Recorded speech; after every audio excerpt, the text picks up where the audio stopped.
खूप वर्षांपूर्वी राजा अश्वपती नावाचे एक पराक्रमी आणि धर्मनिष्ठ राजा होते. त्यांचे राज्य समृद्ध होते, प्रजा सुखी होती. पण राजाला एक मोठे दुःख होते. त्यांना अनेक वर्ष मूलबाळ नव्हते. राजा आणि राणी रोज देवाची प्रार्थना करत असत. अखेर राजाने कठोर तपश्चर्या करण्याचा निर्णय घेतला. अनेक वर्ष त्यांनी देवीची भक्ती केली. त्यांच्या भक्तीने प्रसन्न होऊन देवी प्रकट झाली आणि म्हणाली, राजन, तुझी भक्ती पाहून मी प्रसन्न झाले आहे. तुला एक तेजस्वी आणि गुणवान कन्या प्राप्त होईल. काही काळानंतर राणीला सुंदर कन्या झाली.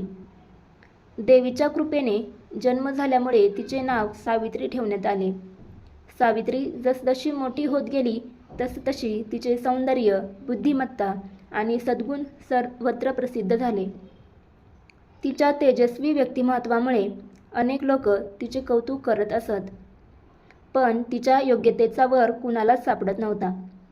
एक दिवस राजा अश्वपती म्हणाले, मुली, आता तू स्वतःच तुझ्यासाठी योग्य वर शोध. मला खात्री आहे की तू योग्य निर्णय घेशील. वडिलांची आज्ञा घेऊन सावित्री रथातून विविध राज्यांमध्ये फिरू लागली. अनेक राजकुमार तिने पाहिले, पण तिच्या मनाला कुणीही भावले नाही. एके दिवशी ती घनदाट जंगलात पोहोचली. तेथे तिने एक तरुण पाहिला. तो आपल्या वृद्ध आईवडिलांची सेवा करत होता. त्याच्या चेहऱ्यावर तेज आणि वागण्यात नम्रता तसेच मनात करुणा होती. तो तरुण म्हणजे सत्यवान होता. सत्यवानाला पाहताच सावित्रीच्या मनाने त्यालाच आपला जीवनसाथी म्हणून निवडले. सावित्रीने जंगलात पाहिलेला तरुण म्हणजे सत्यवान होता. तो एका आश्रमात आपल्या वृद्ध आणि अंध आईवडिलांची सेवा करत होता.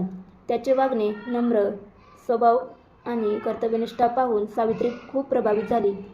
काही दिवसांनी ती आपल्या राज्यात परतली आणि वडील राजा अश्वपती यांना म्हणाली, पिताश्री, मी माझ्यासाठी योग्य वर निवडला आहे. त्याचे नाव सत्यवान आहे. तेवढ्यात राजदरबारात महान ऋषी देवर्षी नारद आले.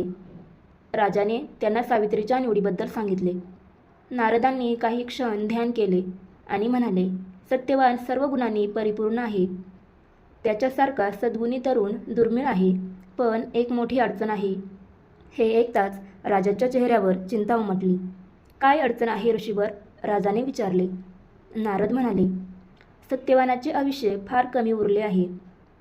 आजपासून बरोबर 1 वर्षाने त्याचा मृत्यू होईल. हे शब्द ऐकून संपूर्ण दरबार स्तब्ध झाला. राजा अश्वपतींना मोठा धक्का बसला. त्यांनी सावित्रीला समजवण्याचा प्रयत्न केला. मुली, दुसरा योग्य वर निवड. मी तुला दुःखी पाहू शकत नाही.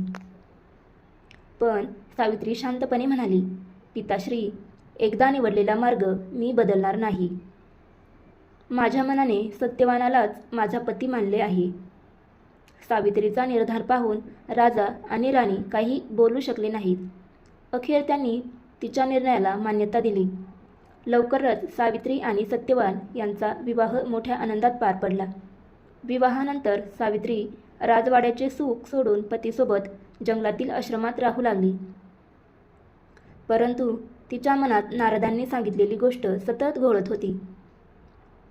सत्यवानाचे आयुष्य फक्त 1 वर्ष. दिवस हळूहळू पुढे सरकत होते आणि सत्यवानाच्या आयुष्याचा शेवटचा दिवस जवळ येत होता. सत्यवानाला हे संकट टाळता येईल का? सावित्री काय करणार? विवाहाला जवळजवळ 1 वर्ष पूर्ण होत आले होते. सावित्री दिवस मोजत होती. देवर्षी नारद यांनी सांगितलेला दिवस आता अगदी जवळ आला होता. त्या दिवशी सावित्रीने कठोर उपवास केला. तिने देवाची प्रार्थना केली आणि आपल्या पतीच्या दीर्घायुष्यासाठी व्रत केले. सकाळी सत्यवान जंगलात लाकडे तोडण्यासाठी निघाला. सावित्रीही त्याच्यासोबत गेली. काही वेळाने सत्यवानाला अचानक चक्कर आली. तो सावित्रीला म्हणाला, सावित्री, माझे डोके खूप दुखत आहे. तो म्हणाला. सावित्रीने त्याचे डोके आपल्या मांडीवर घेतले. काही क्षणांतच सत्यवान निश्चल झाला. तेवढ्यात तिला एक तेजस्वी पुरुष दिसला. ते होते यमराज. त्यांनी सत्यवानाचे प्राण घेतले आणि ते निघून जाऊ लागले. सावित्रीही त्यांच्या मागे चालू लागली.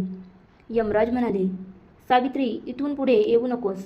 पण सावित्री नम्रपणे म्हणाली, जिथे माझे पती जातील तिथपर्यंत जाणे हा माझा धर्म आहे. तिची निष्ठा पाहून यमराज प्रसन्न झाले. त्यांनी तिला एक वरदान मागण्यास सांगितले. सावित्रीने प्रथम आपल्या अंध सासूसासऱ्यांना दृष्टी मिळावी असे वरदान मागितले. यमराजांनी ते दिले. त्यानंतर तिने त्यांचे हरवलेले राज्य परत मिळावे असे वरदान मागितले. तेही मिळाले. तिसऱ्या वेळी तिने आपल्या वडिलांना पुत्र प्राप्त व्हावी असे वरदान मागितले. यमराजांनी तेही मान्य केले. शेवटी यमराज म्हणाले, सावित्री, आणखी एक वरदान माग. तेव्हा सावित्री म्हणाली, मला सत्यवानापासून 100 पुत्र व्हावेत. यमराजांनी तथास्तु म्हटले आणि पुढे निघाले. पण काही पावले चालल्यानंतर त्यांना आपली चूक लक्षात आली. सत्यवान जिवंत नसेल तर सावित्रीला पुत्र कसे होतील? सावित्रीच्या बुद्धिमत्तेने आणि पतिव्रतेने प्रभावित होऊन यमराजांनी सत्यवानाचे प्राण परत दिले. क्षणात सत्यवान जिवंत झाला. दोघेही आश्रमात परतले. यमराजांनी दिलेली सर्व वरदाने खरी ठरली. सासूसासऱ्यांना दृष्टी मिळाली. त्यांचे राज्य परत मिळाले आणि सर्वत्र आनंद पसरला. त्या दिवसापासून विवाहित स्त्रिया आपल्या पतीच्या दीर्घायुष्यासाठी वटसावित्री व्रत करतात आणि वडाच्या झाडाची पूजा करतात.